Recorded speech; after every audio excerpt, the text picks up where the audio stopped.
Okay, today I decided that I'm gonna look into the phone and speak from now on.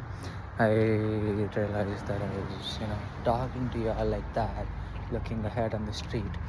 But in reality, that ain't helping me because I'm not talking to somebody. I'm not talking to, in this case myself, but rather just yapping to myself in my own head, which has its own pros and cons. But you know, it can be not the best.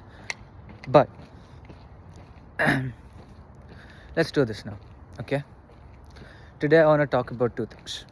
And those two things are one, I've been reading this book called The Almanac of Naval Ravikant, and I talk about one specific topic in there, and I might go into a random trajectory of me talking about some regrets. Not even regrets, it's just anyways, that. And then two is running things in your mind over and over again, right? Those two are different things. So first, let's go to the Almanac of Naval Ravikant. Almanac of Naval Ravikant is a book. Excuse me. Is a book that curates basically Naval Ravikant's what do you say? Thoughts and ideas, and his infamous tweet storm, and goes into detail and interprets his beliefs and teachings and principles and whatnot. So that's that. And then the second one is so there's this one topic within that book called specific knowledge, right? He says to become wealthy you need to have leverage, and so the leverage comes in three forms. One is capital. So if you have money, you have leverage. In leverage, I had to really understand the meaning of leverage when I was reading this book, because it's mentioned a lot, and I don't want to go in with a false interpretation of what leverage means, or interpret it the wrong way compared to how this guy wants to convey it. So leverage has two different meanings.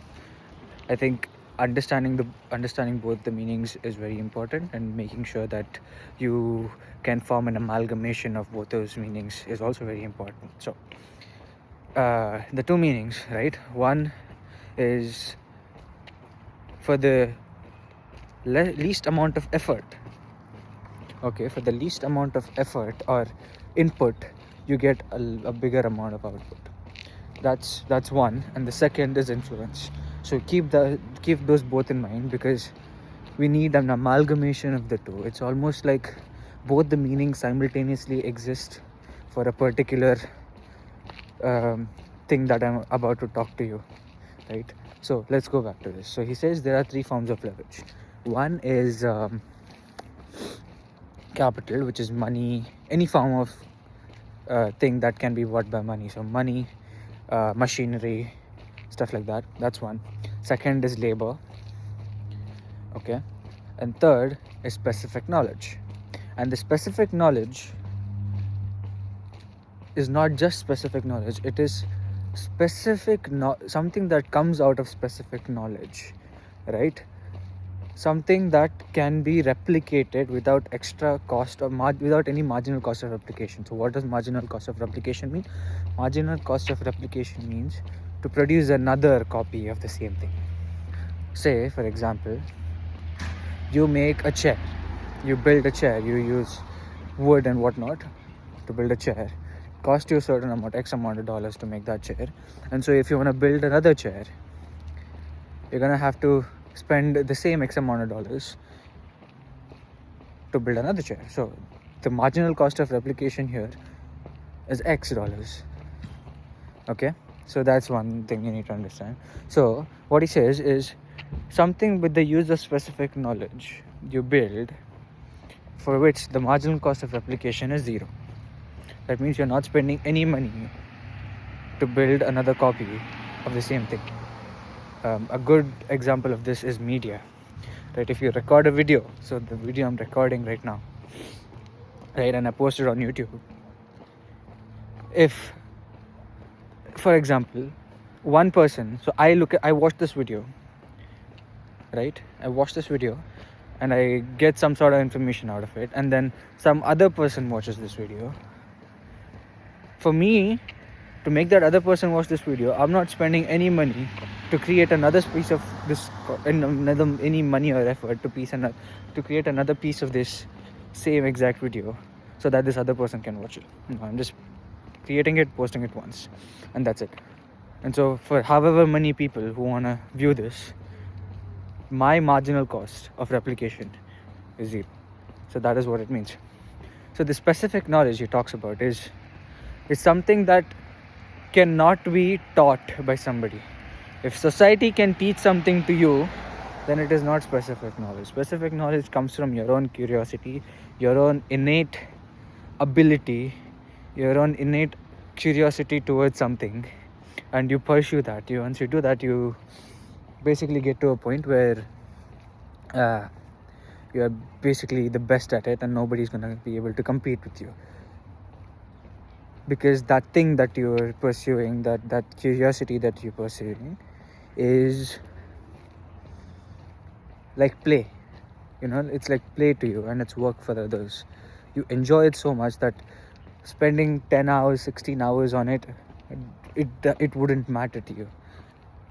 But for other people who look at you, they're like, oh my god, he's working so much. You're like, I'm not working, I'm retired.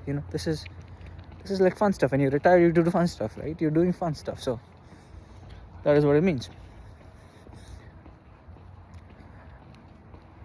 And to build that specific knowledge, he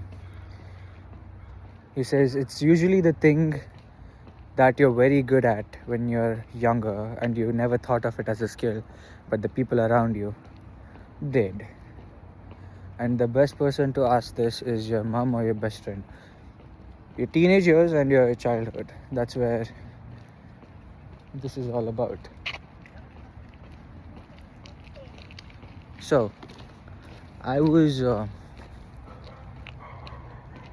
looking at this thing. Like I was reading this paragraph, and I reached out to my mom. I was like, Mom, tell me.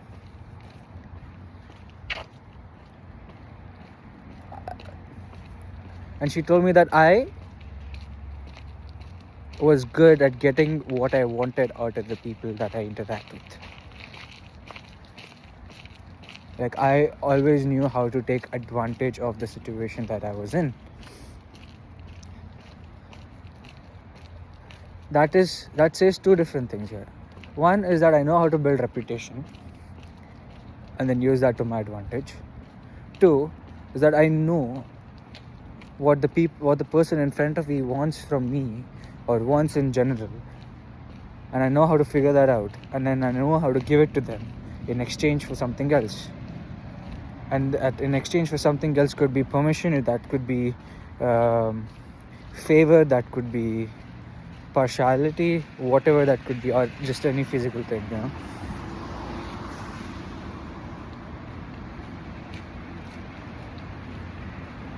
And I bet there is more. And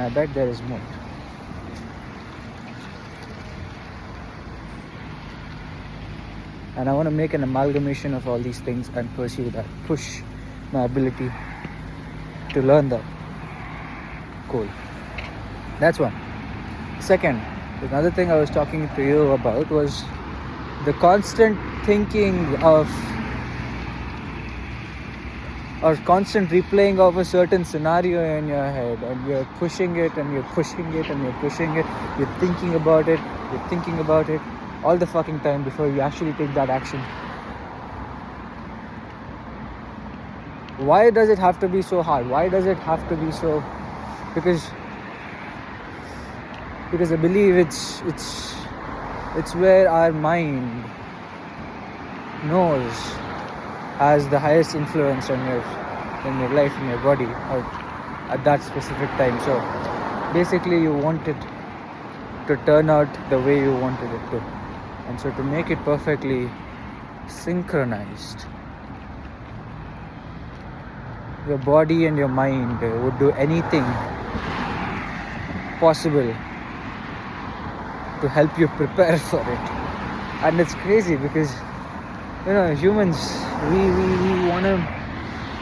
want to make the best out of everything, and we want to prepare for it. And this is telling me, this is actually telling me that I can be prepared, I can prepare myself, I can be ready, I can practice.